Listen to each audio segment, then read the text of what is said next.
Oi, gente, eu sou a Mayara Teodoro, gerente de diversidade, equidade e inclusão aqui da FSB Holding.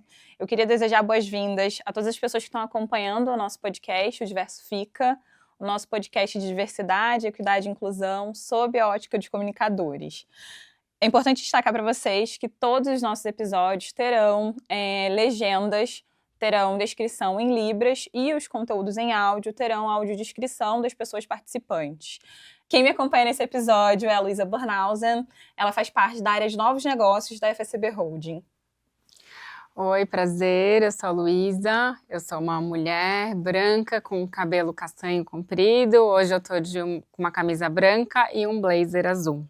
Bom, como eu já falei, eu sou a Mayara, eu sou uma mulher negra, eu tenho um cabelo black, tô usando um blazer rosé e uma blusa bege. E para iniciarmos com chave de ouro o nosso primeiro podcast, vamos falar hoje sobre publicidade, comunicação e o público LGBTQIA+. E a gente sabe que esse tema é muito importante para o mercado, então a gente trouxe hoje aqui ela que é criadora de conteúdo, escritora, consultora de diversidade e inclusão, fundadora do movimento Corpo Livre e também faz parte do Conselho Jovem do Pacto Global da ONU. É ela, Beta Boixá. Obrigada por ter vindo, Beta. Obrigada a vocês pelo convite, gente. Obrigada. Bem, antes de fazer minha autodescrição, né? Bem, eu sou uma mulher branca, trans, gorda, eu tenho um cabelo louro e eu tô com um vestido azul e um crocs de salto, para o choque de muita gente. Beta, obrigada pela tua presença, super feliz. Eu queria começar esse primeiro episódio, né, trazendo uma pesquisa lançada pelo Instituto Ipsos, onde eles falam que a cada nova geração aumenta o número de pessoas que se identificam, né, dentro do público LGBTI+. Você acredita que essa identificação, ela acontece muito porque essas pessoas começam a se ver representadas cada vez mais dentro do universo da comunicação, da publicidade, da propaganda? Você acha que isso tem uma influência? Eu acho que sim, eu acho que tem uma influência, mas eu acho que tem dois caminhos nessa história, né? Eu acho que tem um lado que, quanto mais a gente fala desse assunto, mais as pessoas começam a entender as suas individualidades, né? A gente tem hoje uma sigla que tem muitas possibilidades que até então a gente entendia que era GLS, né? Gays, lésbicas e simpatizantes. Então, eu acho que a gente tinha ali... Hoje a gente abarca mais pessoas e as pessoas entendem que aquilo ali que elas sentem não é uma experiência individual, que também tem outras pessoas que também têm isso. Uma outra coisa, com certeza, é que assim, eu não acho que existe um aumento do número de pessoas LGBTs, mas existe hoje uma segurança maior para que essas pessoas possam se identificar publicamente. E assim, a gente está falando de um lugar bem específico do Brasil, né? A gente está aqui no Sudeste, então, obviamente, aqui as pessoas podem se sentir um pouco mais livres para falar sobre esse assunto, mas a gente sabe que isso não é realidade em muitos lugares do Brasil. A gente não pode esquecer que a gente está no país que mais mata pessoas trans e travestis do mundo. Então, em muitos lugares, as pessoas ainda não podem ou não conseguem falar sobre esse assunto. Então, eu acho que tem aí uma questão das pessoas se sentirem um pouco mais seguras. E a gente, bem, eu acredito que esse número ele cresce a partir do momento que a gente cada vez mais tenha uma sociedade que abrace. Agora, a questão da publicidade, eu acho que a publicidade, eu sempre falo que a publicidade ela cria realidades, assim, a publicidade é a comunicação em geral. Né? Ela cria uma realidade que as pessoas muitas vezes só conseguem sonhar com alguma coisa que elas sabem que é possível, sabe? Quando elas se veem representadas. Quando elas se veem representadas. Então, muitas vezes, por isso que a gente fala que é tão importante a representatividade, ela não resolve tudo, ela não é uma solução mágica, mas ela cria um caminho aonde é muito mais fácil se aquele caminho já tivesse sido trilhado do que aquela pessoa tendo que inventar do zero. Então, a comunicação ela é importante para isso. Não acho que a publicidade foi a que fez esse primeiro movimento. Eu acho que a internet fez isso. Eu acho que a internet ela democratizou o acesso à narrativa, né? Mais pessoas conseguem falar. Eu mesma, quando comecei a produzir conteúdo na internet há 8 anos atrás, eu comecei a falar de corpo porque era uma coisa que eu achava que ninguém passava, né? Antes da internet, eu acho que a gente achava muito que as experiências eram muito individuais. Eram únicas, né? Eram únicas. Só eu tô passando por isso. Então, assim, na minha rua, provavelmente só eu que tô passando. Mas, quando eu fui pra internet falar sobre corpo, eu comecei a entender que tinha outras pessoas ali que também passavam pelas mesmas questões que eu. Então, eu acho que a internet, ela faz isso. Eu acho que ela ela inverte completamente a pirâmide da comunicação. Então hoje a gente vê que a publicidade, a televisão, os meios de comunicação, eles que correm atrás das pessoas que estão produzindo conteúdo, né? Então quem pauta hoje é a internet, quem pauta o que está sendo falado na internet, até pouco tempo atrás não era assim.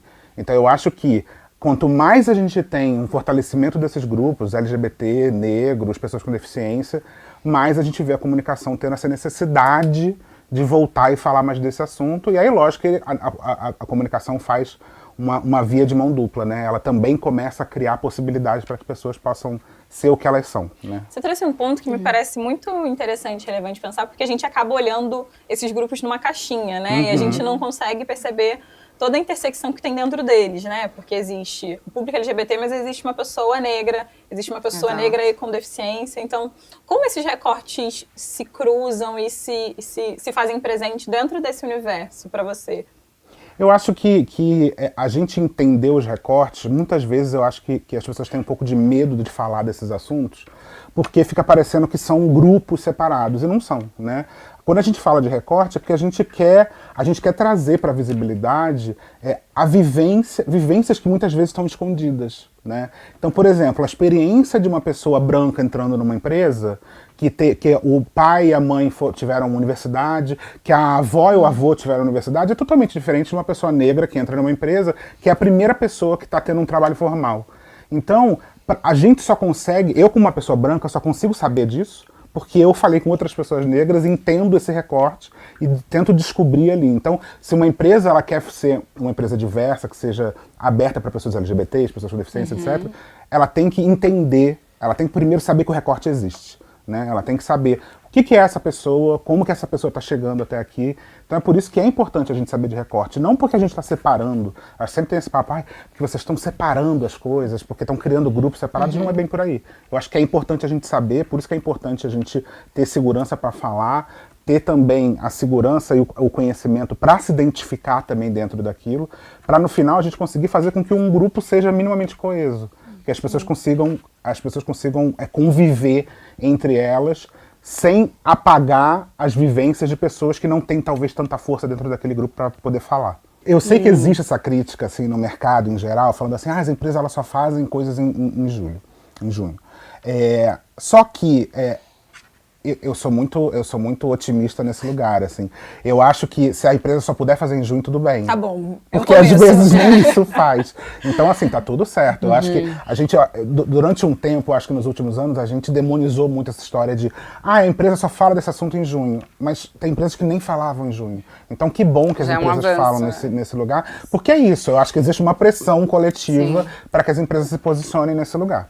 Mas o que é importante é que junho é um mês de celebração. É um mês onde a gente vai falar do orgulho, por isso que a gente chama o mês do orgulho, porque a gente vai celebrar da gente estar vivo, antes de tudo, né? Que a gente sabe que muitas vezes é um desafio. Mas não adianta a gente celebrar, óbvio, se a empresa está começando pela celebração, tá tudo certo. Agora, não adianta a gente só celebrar se a gente não olha para dentro. Né? E não é só sobre fazer coisas para fora, né? Não é só sobre colocar uma bandeira LGBT na marca, ou, então a gente vai colocar o ano inteiro. Não faz uma diferença, mas talvez o mais importante seja olhar para dentro e falar, será que os meus colaboradores LGBT estão se sentindo bem aqui dentro? Será que existe uma representatividade aqui dentro? Será que essas pessoas estão em cargos de liderança? Porque a gente vê, por exemplo, pessoas trans, muitas vezes quando a gente entra numa empresa, muitas vezes eu chego numa empresa, eu sou a única pessoa trans. Mas assim, quando você chega e tem outras pessoas trans, essas pessoas estão em cargos que não são de liderança. Né? Então, e foram contratadas ali para tentar criar um número específico de pessoas trans. Uma falsa sensação de que elas existem ali. Uma falsa sensação de pessoas... e a gente briga dizendo que... Uma vez eu ouvi isso, eu não sei quem é que me falou. Ela fala que às vezes as pessoas trans são tipo máquina de café. Já tem uma, por que precisa de outra? Né? Então eu acho que tem um pouco dessa história, dessas pessoas ali serem esse token, né? Serem essa pessoa que a gente usa para dizer, não, a gente tem gente trans aqui dentro. Mas também eu não critico no lugar de é melhor uma do que nenhuma. Ninguém, né? Então eu acho que é isso, é olhar para dentro e ver como que é esse processo de contratação. Por exemplo, eu vejo muitos líderes com muita dificuldade com vagas afirmativas, né? Do tipo, eu abri uma vaga para pessoas trans e ninguém se candidatou. Quantas pessoas trans hoje têm a confiança de saber que elas podem mandar um currículo e vai ser contratada? Até porque né? o índice de ser chamada de volta é muito pequeno Exatamente. ainda, né? Aí muitas pessoas trans não têm os nomes retificados e aí não sabem como que podem mandar o nome. Muitas vezes as empresas não sabem lidar com a questão do nome social ou da retificação do nome.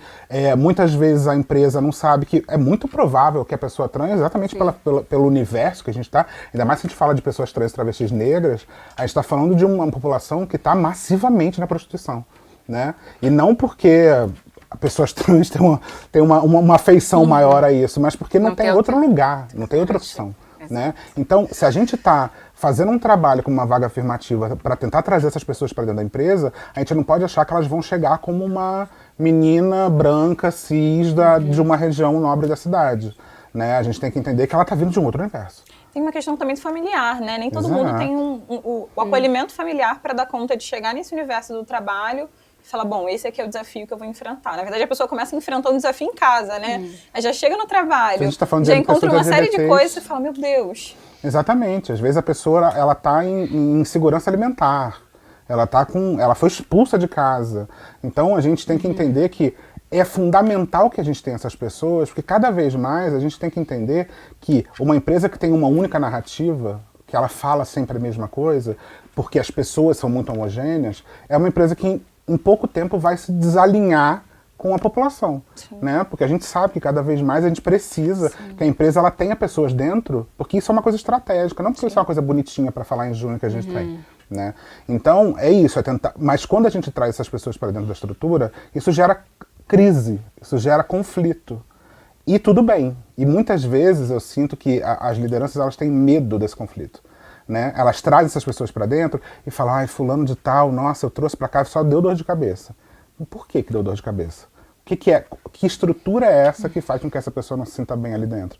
Que estrutura é essa que faz a pessoa se sentir que ela está sofrendo uma microagressão ali o tempo inteiro? Né? Então, é muito isso. Se a gente abre uma vaga afirmativa e ninguém para nessa vaga, o problema talvez seja da vaga. Sim. Né? Então, é importante que as lideranças elas consigam olhar para dentro e até buscar entender com essas pessoas o que está acontecendo.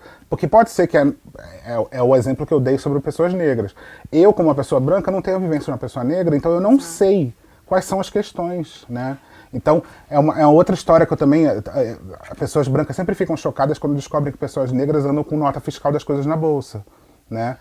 Muita gente, quando a gente conta essa história, fica, mas como assim você anda com uma nota fiscal na bolsa? Pra quê? Sabe? Quando a pessoa fala assim, você quer notinha? Eu falo, não, pode jogar fora. Né? Então, são pequenas coisas que a gente não sabe por que isso existe e que só quando a gente conversa e dá abertura para essa pessoa, porque também não adianta a gente conversar e fazer com que essa pessoa não se sinta confortável para falar realmente o que está doendo, né? Quando a gente abre essa possibilidade, a gente consegue fazer com que essa pessoa possa ajudar a gente a criar uma vaga, um espaço, um time, uma empresa que seja mais acolhedora para que ela possa crescer lá dentro. E às vezes a solução me parece até mais fácil, né? Porque a gente fica criando várias teorias sobre o que é possível fazer. E às vezes quando você conversa com a pessoa eu quero só que você respeite o meu nome, né? Então, esse processo de você escutar me parece que é mais importante do que qualquer coisa, né? Porque você se coloca à disposição para entender e para ouvir assim, o que eu posso fazer por você. E se colocar também nesse lugar. Talvez eu não consiga fazer tudo, mas vamos junto do que é possível fazer. É isso, eu acho que eu também tenho muito cuidado de falar do que é o ideal dentro de uma empresa, porque a gente sabe que as coisas não funcionam da noite para o dia, né? Então, às vezes eu vou em umas empresas que elas têm um pouco de vergonha de falar o que elas estão fazendo ali para a diversidade, né? Do tipo, a gente está tentando fazer isso, tentando fazer aquilo. Legal, que bom que está tentando, né? A gente não conseguiu ainda fazer tal coisa, a gente não conseguiu fazer com que tal política seja colocada dentro da empresa, mas o entendimento de que aquilo é necessário, o entendimento de que a gente está no processo é muito importante. Né? Então, ok, a gente não vai chegar numa utopia maravilhosa tão rápido, numa situação onde todo mundo consiga se sentir bem. Mas por isso que a gente tem que perder o medo do conflito. Porque o conflito é que ele vai fazer a mudança. Porque se a gente coloca uma pessoa diversa, né, uma palavra que a gente acaba usando, mas se a gente coloca uma pessoa que é fora dessa estrutura e essa pessoa não está dando conflito ali dentro, ou ela está sendo silenciada de alguma maneira, ou aquela estrutura está fazendo com que essa pessoa não consiga se posicionar. Porque é impossível que um lugar onde só tenha pessoas brancas, só tenha pessoas cis hétero, se entra uma pessoa de fora, ela não vai se sentir desencaixado no primeiro momento. Criar uma tensão. Criar uma tensão. Então eu acho que é dessa tensão, é aquilo, né? A criatividade, ela nasce dessa tensão. Né? A gente só consegue criar uma coisa nova se a gente traz ideias que são conflituosas em algum nível, a gente consegue lidar com isso. Sim. Então eu acho que a partir do momento que a gente consegue ter uma liderança que tenha esse olhar fino para entender que esse conflito, na verdade, ele é uma chance de todo mundo crescer na situação, aí a gente consegue fazer com que essas pessoas sejam melhores, se sintam melhores ali dentro. Sim, faz todo sentido. E, Beta, voltando para o tema de publicidade, comunicação, você acha que a comunicação que a gente tem hoje, a comunicação, a publicidade, as propagandas que a gente tem hoje, e que se preocupam em trazer o público, elas de alguma maneira acabam ainda recorrendo a estereótipos, representando o público de uma maneira muito estereotipada? E se sim, como é que quebra isso, né? Como é que eu consigo representar o público sem partir para um lugar enviesado de que toda pessoa, todo homem gay é um homem afeminado, ou toda mulher que se identifica como lésbica tem aquele traço mais masculino? Como é que a gente reproduz essa comunicação, essa publicidade, essa propaganda, sem cair nesse problema de estereotipar demais a pessoa e o público? Eu acho que a gente tem duas questões também sobre isso. Sim, eu acho que a comunicação ainda usa do estereótipo muitas vezes, porque o estereótipo, ele de alguma maneira ajuda, facilita o entendimento. Né? Então ele é importante em algum nível para você conseguir, assim, se a gente for há 20 anos atrás na novela, era melhor ter um gay estereotipado do que não ter nenhum. Tem nenhum. Então, é o começo, né? Aquele papo do começo. E é aquilo também, eu acho que também existe um certo medo, por exemplo, existe a imagem do gay afeminado estereotipado. Mas como a gente consegue fazer com que a gente também não higienize esse cara e fique fazendo com que ele pareça alguma coisa que ele não é? Então como que a gente pode ter uma visão positiva de um gay afeminado, por exemplo? Né? Então eu acho que o estereótipo ele pode ser um primeiro caminho, porque a gente acaba criando estereótipos das pessoas, né? O nosso cérebro faz isso. E então eu acho que a preocupação é, primeiro, ter espaço para que essas pessoas estejam nas posições de direção da campanha de alguma maneira, ou da parte criativa, porque se a gente tem uma voz ali LGBT naquele espaço, essa campanha muito provavelmente vai sair muito com uma cara um pouco, com uma sensibilidade maior a esse tema. E a gente também tem uma outra coisa, que eu também vejo um movimento forte hoje em dia dessa questão da higienização, assim, dessas pessoas. Então, muitas vezes, famílias LGBTs não têm a estrutura de famílias cis heteronormativas, assim, famílias tradicionais, que a gente chama. Então, não adianta a gente achar que, então vamos fazer uma campanha de Dia das Mães que vai ter a mamãe, o filhinho, sempre aquela estrutura que emula uma estrutura que a gente já está acostumado a ver. Né? Então, eu acho que quando a gente consegue ter essas vozes ali dentro, a gente consegue ter essas outras estruturas de família, outras percepções de como aquela família vive. Né? Pessoas LGBTs têm um costume muito forte de viver em comunidade.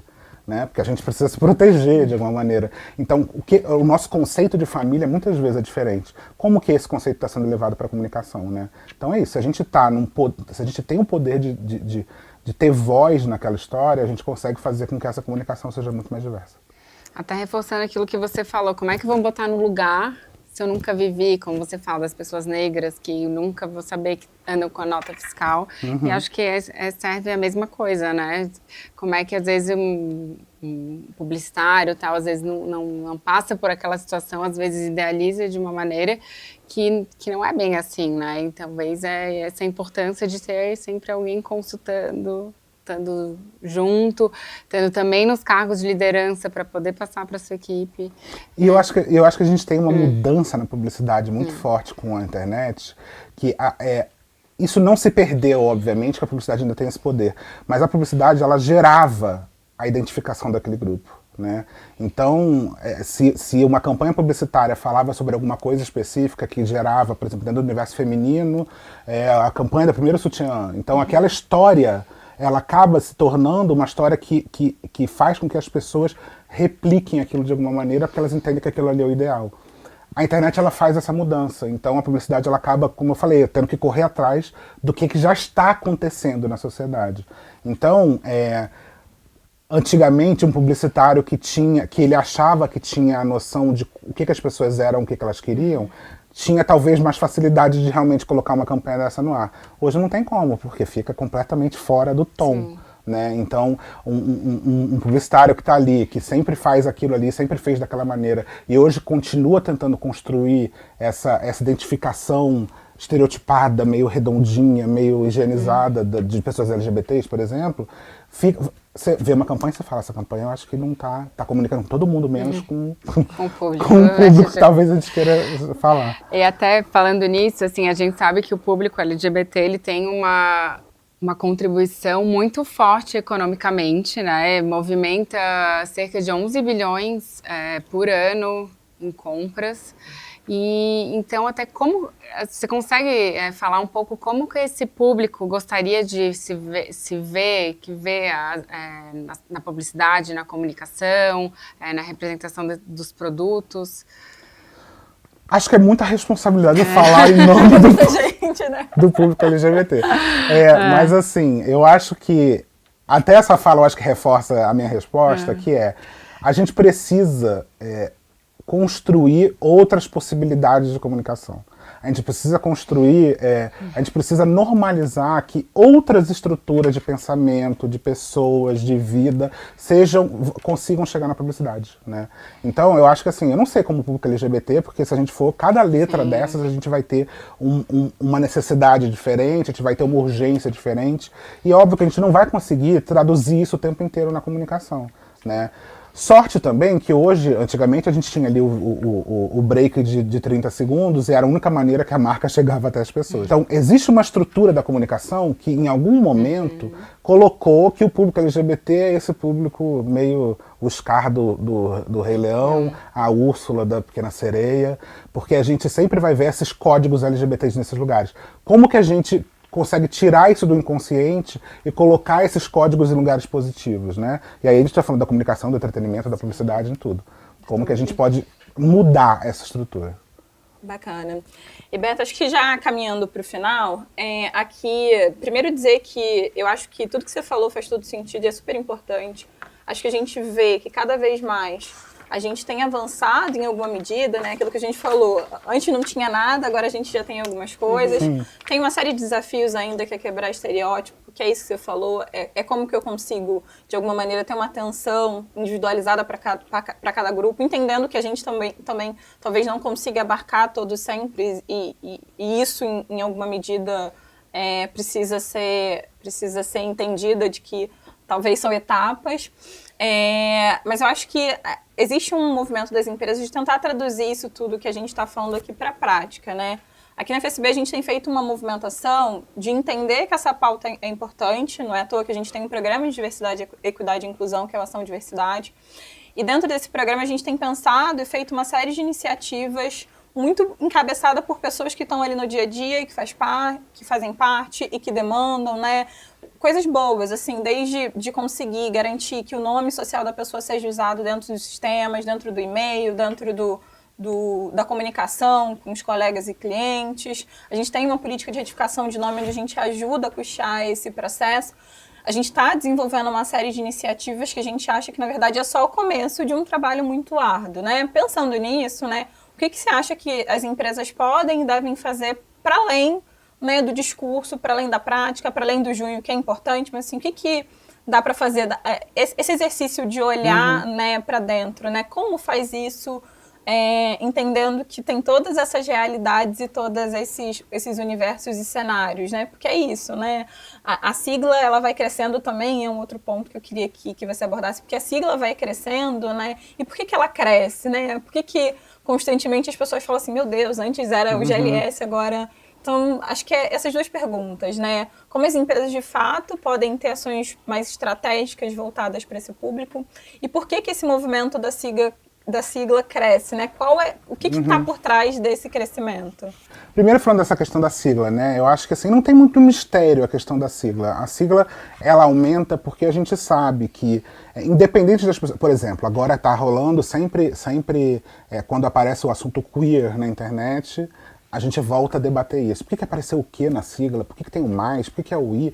Então, assim, a sigla ela crescer, ela é uma questão política, né? Então, quando a gente coloca uma letra ali, a gente gera debate em cima disso, mas não existe um órgão que formata a sigla e fala, olha, a sigla é tal, tal, tal.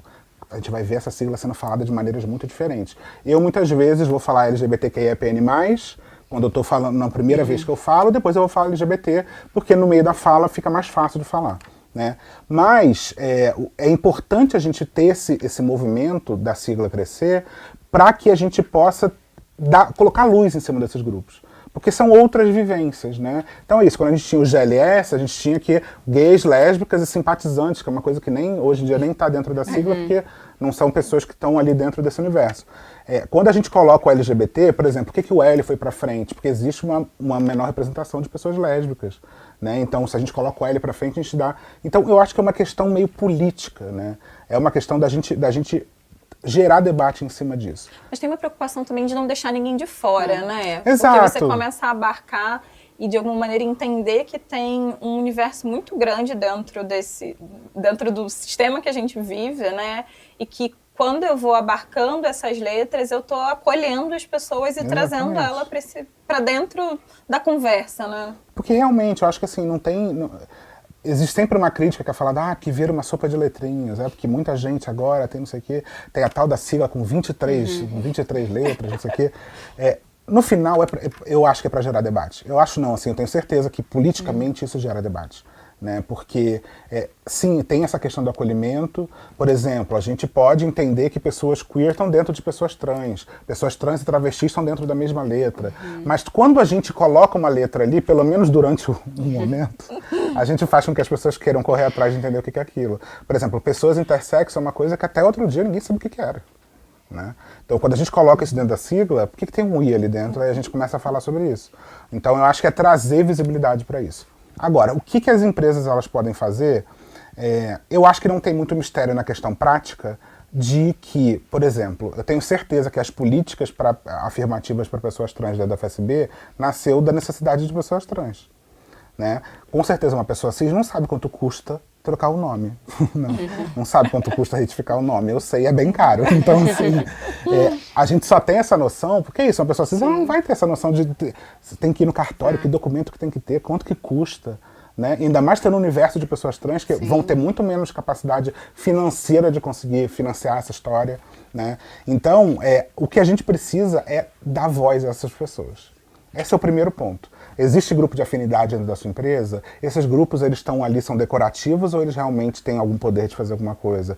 Eles têm alguma verba, mínima que seja, para poder produzir uma trilha de letramento, para que as pessoas dentro da empresa possam entender mais? As lideranças da empresa valorizam e olham para esses grupos e falam sobre eles publicamente dentro da empresa? Então, eu acho que quanto mais a gente dá poder para essas pessoas, elas conseguem devolver, fazendo com que esse espaço se torne mais acolhedor. Porque não adianta, a gente não vai resolver de fora, né? A gente só resolve com a mão na massa dentro. E é isso, é criar grupo de afinidade, é dar espaço para essas pessoas falarem e, ao mesmo tempo, fazer com que essas pessoas, elas se sintam acolhidas ali dentro, que elas realmente possam falar e não que seja só uma coisa para aparecer.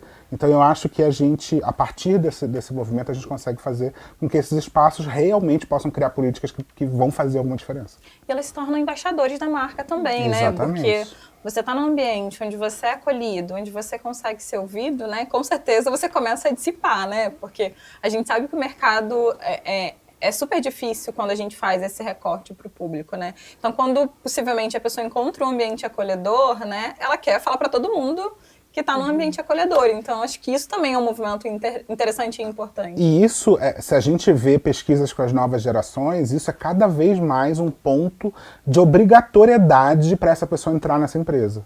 Né? Então, a pessoa ela só vai entrar na empresa se ela tiver políticas afirmativas dentro da empresa. Então, isso também ajuda na retenção de talentos, isso também ajuda a trazer pessoas melhores para a empresa. Então, o que a gente precisa entender é que diversidade ele é a diferença estratégica. Ele é uma coisa positiva para a empresa, não como algo bonito, mas é alguma coisa que muda realmente a estrutura da empresa, que faz com que a empresa tenha mais longevidade, que ela consiga produzir melhor, que ela consiga falar a língua da população. Então, quando a gente traz isso para dentro, eu vejo muitas empresas que dão um passo para frente, dão um passo atrás, porque não conseguiram reformular, né? Mas a gente precisa dessa dificuldade. A gente precisa fazer com que voltem a tentar dar um passo à frente, mesmo que sejam para frente ou para trás, a gente em algum momento consegue fazer com que aquilo ali comece a mudar. Né? Então, eu acho que é isso, não tem muito mistério. É dar voz para essas pessoas e se preparar porque o conflito vem. E é ele que vai fazer as coisas acontecerem. E com as marcas, você acha que também é a questão do consumo do público LGBT também, se ele sente que essa marca, com certeza, que ela tá na causa, assim, genuína, né, uma causa genuína, também influenciando o consumo dessa marca. Eu adoro falar desse assunto, porque assim... eu adoro falar desse assunto, porque assim, muitas marcas têm muito medo, né? A gente está, obviamente, numa estrutura política muito polarizada. Exato. A gente sabe que muitas marcas têm medo do backlash na internet, mas eu sempre falo que o Twitter não é o mundo, né? O que está no Trending Topic não quer dizer que a sua marca é odiada, quer dizer que existe um grupo de pessoas ali que muitas vezes são pessoas que são uma minoria bem alta, que grita bastante, essas pessoas elas vão ali criar uma estrutura, mas eu sempre faço o desafio. O tal grupo não gostou que a minha empresa se posicionou pró-LGBT. Vai ver o número. O boicote fez alguma diferença? Porque no final das contas não faz. E muito mais, existe uma maioria silenciosa nessa história que vai achar muito mais positivo a sua empresa ser pró-direitos LGBT, né, de trazer essa questão de diversidade para dentro da empresa, do que uma minoria que está ali muito barulhenta o tempo inteiro, criando uma estrutura que muitas vezes não são nem pessoas reais, né? Então, assim... Eu ia dizer que às vezes essas pessoas que estão fazendo barulho, elas nem consomem seu produto. Exatamente, já não eram consumidoras.